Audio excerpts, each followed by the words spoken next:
আসসালামু আলাইকুম বন্ধুরা, আজকে শেয়ার করব দুধের 7টি অবিশ্বাস্য উপকারিতা। দুধকে কেন সম্পূর্ণ খাবার বলা হয়, চলুন জেনে নিই। প্রথমত, দুধ হাড় এবং দাঁত মজবুত করে। এক গ্লাস দুধে 300 মিলিগ্রাম ক্যালসিয়াম এবং ভিটামিন ডি থাকে। শিশুদের বৃদ্ধি এবং বয়স্কদের অস্টিওপোরোসিস প্রতিরোধ দুধ অপরিহার্য। দ্বিতীয়ত, দুধ শক্তি এবং প্রোটিনের দুর্দান্ত উৎস। এক গ্লাসে 8 গ্রাম প্রোটিন, যা মাংসপেশিকে তৈরি করে।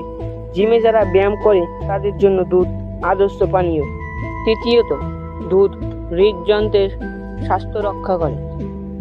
দুধের পটাশিয়াম রক্তচাপ নিয়ন্ত্রণ করে এবং হৃদরোগের ঝুঁকি কমায়।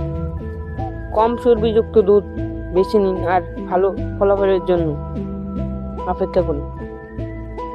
চতুর্থত, দুধ ত্বক উজ্জ্বল ও সুন্দর করে।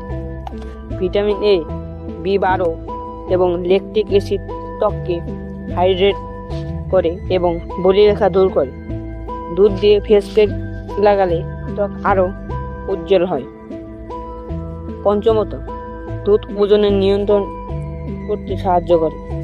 দুধের প্রোটিন পেট দীর্ঘ সময় ভরা রাখে এবং অতিরিক্ত খাওয়া বন্ধ করে।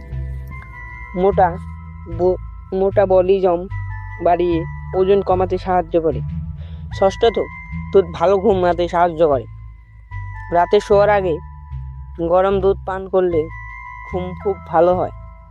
ট্রিপ্টোফ্যান এবং ম্যাগনেসিয়াম মস্তিষ্ককে শান্তি করে এবং ঘুমের হরমোন তৈরি করে। সপ্তমত, দুধ রোগ প্রতিরোধ ক্ষমতা বাড়ায়। Vitamin A, D, zinc immune system শক্তিশালী করে। সর্দি কাশি ফ্লু থেকে রক্ষা পেতে নিয়মিত দুধ পান করুন। তো বন্ধুরা, এই ছিল দুধের 7টি দুর্দান্ত উপকারিতা। প্রতিদিন অন্তত 1 গ্লাস করে দুধ পান করুন সুস্থ থাকতে। ভিডিওটি ভালো লাগলে লাইক করুন, চ্যানেলটি সাবস্ক্রাইব করুন এবং বেল আইকন প্রেস করুন। কমেন্টে জানান আপনি দিনে কতবার দুধ খান। শেয়ার করে সবাইকে জানান এই তথ্যগুলো। দেখা হবে পরবর্তী ভিডিওতে। সুস্থ থাকুন।